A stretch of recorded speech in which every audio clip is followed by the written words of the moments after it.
বিসমিল্লাহির রহমানির রহিম। হে সমস্ত জগতবাসী, আজ আমি শামীম আলী চিশতি আপনাদের সামনে যে আলোচনাটি নিয়ে হাজির হলাম, সে আলোচনাটি হলো যে এই পৃথিবীতে অনেক মানুষ দেখা গেছে আল্লাহর কাজ করে, আল্লাহর সাধনা করে, আমল করে, অনেক কর্ম করে। তাদের মনে মনে একটা চিন্তা থাকে যে এত সাধনা করি, এত কিছু করি, আল্লাহর দর্শন তো দূরের কথা, নিজের দিব্য দৃষ্টিটাও আমাদের খুলছে না। যে কত সাধু ফকির, কত আল্লাহর কামের লোক চোখ বুজে বলে দিতে পারে যেটা হয়েছে সেটা হয়েছে, তার দিব্য দৃষ্টি নিক্ষেপ করে সেটা বলে দিতে পারে। এরকম কোনো চিন্তা ভাবনা দেখা গেছে অনেক মানুষের মধ্যে আছে।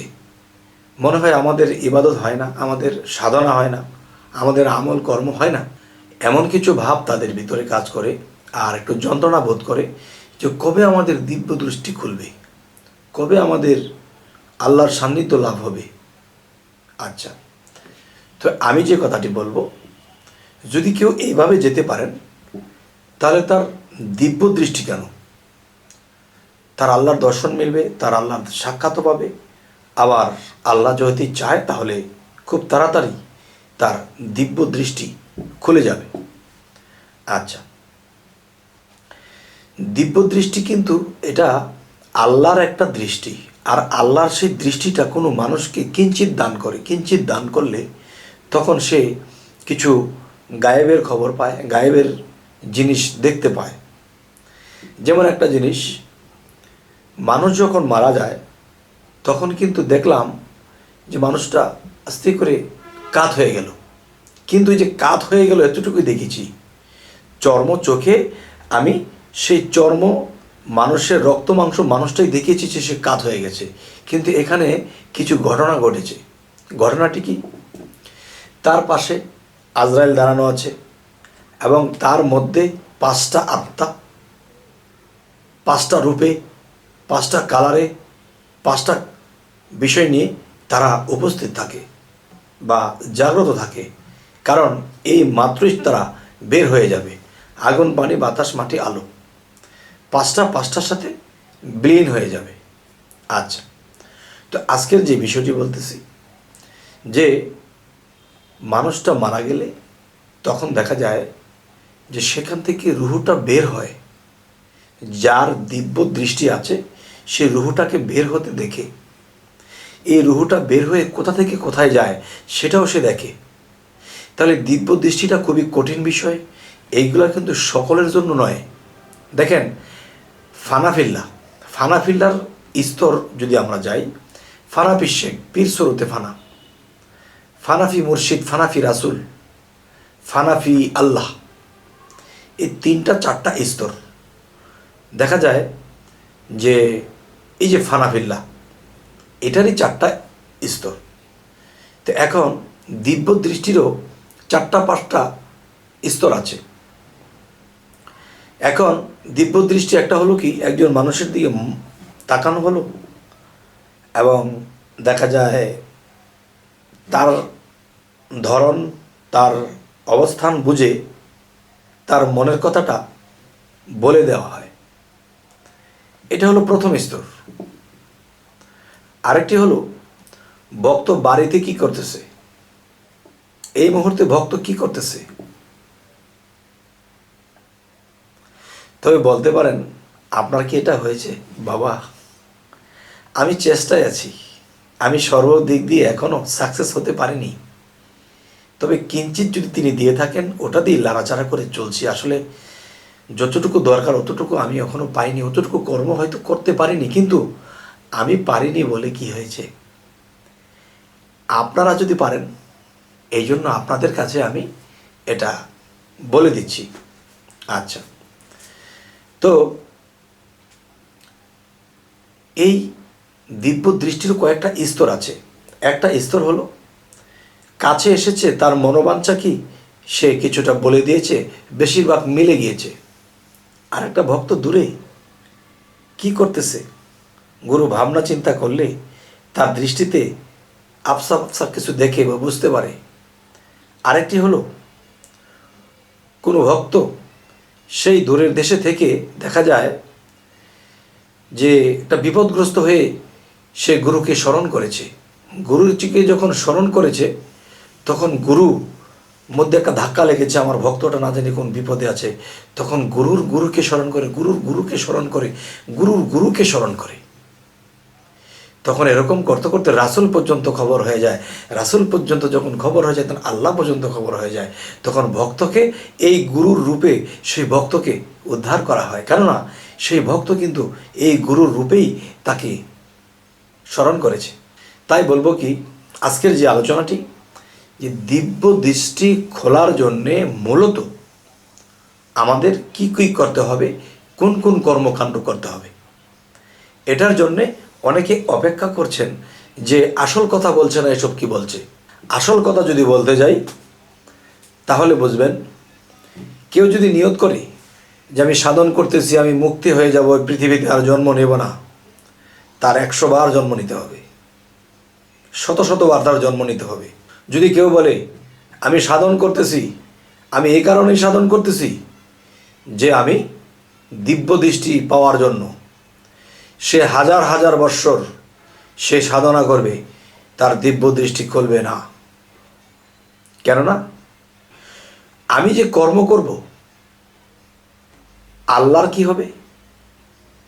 আল্লাহ আমার প্রতি দয়া হবে, দয়া। আর এই দয়া যদি তার হয়ে যায়, তখন আমার দিব্য দৃষ্টি কেন, আমার আরও কিছু হয়ে যাবে। আর যতদিন পর্যন্ত আমার প্রতি সেই দৃষ্টি, সেই দিব্য দৃষ্টি না হবে, ততক্ষণ পর্যন্ত আমি কাঙাল। আচ্ছা, আজকের আরও কিছু বিষয় বলবো। সেটি হলো, দেখুন, যে আপনি এরকম নিয়ত করব না যে আমাদের দিব্য দৃষ্টি খুলে যাবে সাধন করলে, আমাদের আত্মার মুক্তি হয়ে যাবে, বা কেউ বলতেছে যে আমরা শ্রেষ্ঠ বেহেশতে পৌঁছে যাব। নাউজুবিল্লাহ, এরকম কোনো আশা করবেন না। আরে, আপনি যাকে ভালোবাসেন তাকে হৃদয়ে উজাড় করে শুধু ভালোই বাসেন। যদি আপনি তার কাছে বলেন আমাকে তুমি এই জিনিসটা দাও, সেই জিনিসটা দাও, তখন সে কিন্তু বলবে সে মনে হয় এইসব পাওয়ার জন্যই সে আমাকে ভালোবাসে। তখন কিন্তু আপনার প্রতি তার সেই ভালোবাসার নজর থাকবে না, আপনি যেরকম সেরকমই থাকবেন। তাই বলবো কি, যে আমার দিব্য দৃষ্টি আল্লাহ খুলে দেবে, দরকার নেই। আমার আত্মার মুক্তি করে দেবেন, দরকার নেই। হে আল্লাহ, হে রাসূল, আমি আপনাকে চাই, আমি আপনাদের চাই, আমি রাসূলকে চাই, আমি আল্লাহকে চাই। তাদের পাইতে যাইয়া যত কিছু করা লাগে আমি তাই করতে চাই। আচ্ছা, তখন এর ফাঁকে আপনি কি করবেন? আপনার মুর্শিদের দেওয়া সাধনগুলো করবেন। বিশেষ করে রাতের গভীরে আপনার ধ্যান সাধনাটা বেশি করতে হবে। আর ধ্যান করতেছেন কেন? কারণ আল্লাহ আমাদের রক্ত মাংসে গড়ার মতো নয়, তিনি গোপনেরও গোপন 70,000 পর্দার আড়ালে থাকে। আসলে কি 70,000 পর্দা? সেটা হলো কি, যে বাতাসের মধ্যে বাতাস, বাতাসের মধ্যে বাতাস, বাতাসের ভিতরে বাতাস,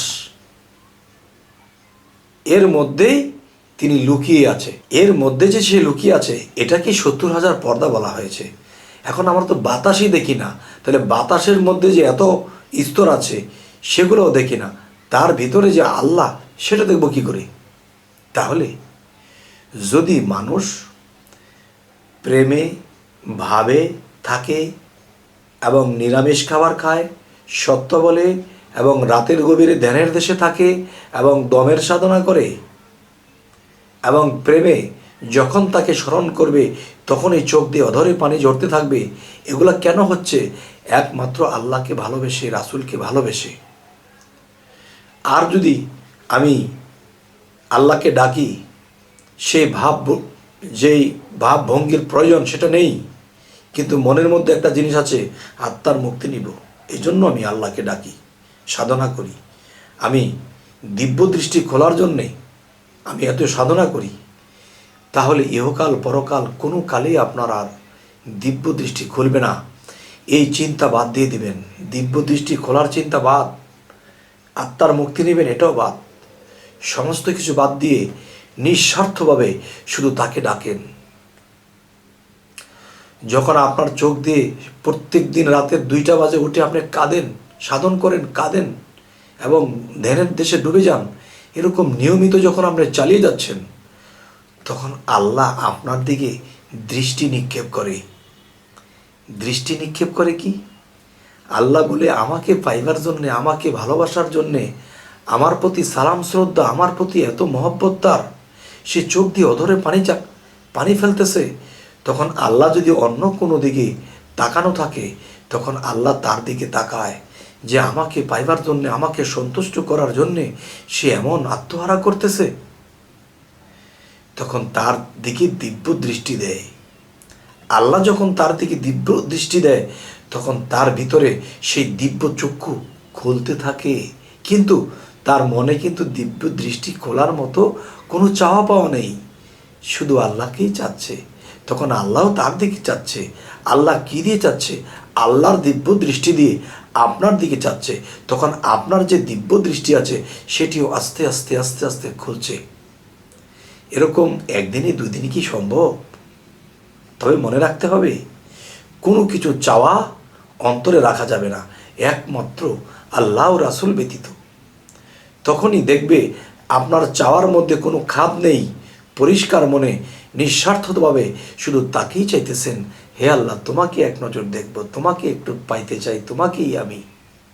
তখনই আল্লাহ আপনার দিকে এরকম পিছন ফিরে তাকাবে।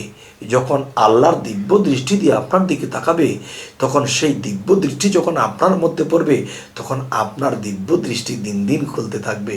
আস্তে আস্তে অনেক কিছুই আপনি দেখতে পারবেন, অনেক কিছুই আপনি বলতে পারবেন। কিন্তু একটি সতর্কবাণী আমি দেব, যদি আপনি কখনো দেখেন যে এই বাড়ির মানুষটা মারা যাবে, তার হায়াত কম, কখনো বলতে যাবেন না। সে যে কোনোভাবে মারা যাক, আপনি যখন বলে দেবেন, তখন আপনাকে ধরবে যে তুমি মেরেছ। আরেক দিকে আপনি দিব্য দৃষ্টি দিয়ে অনেক কিছু দেখেন, এগুলো মানুষকে বলে বেড়ান, তখন আল্লাহ কিন্তু আপনার সেই দিব্য দৃষ্টি কেড়ে নিয়ে যেতে পারে। কারণ আল্লাহ গোপনেরও গোপন, আর আল্লাহ যে সৃষ্টির মধ্যে অনেক কিছু প্রকাশ্যেই গোপন রেখেছে, আর এটা যারা দিব্য দৃষ্টি দ্বারা দেখিয়া মানুষের মধ্যে প্রকাশ করতেছে, তখন তাদের দিব্য দৃষ্টিটা আল্লাহ উঠিয়ে নিয়ে যায়। তাই বলবো, হে সমস্ত জগতবাসী, একটি কথা বোঝাতে গিয়ে অনেক লম্বা করে কথা বলতে হয়, অবশ্যই রাগ করবেন না।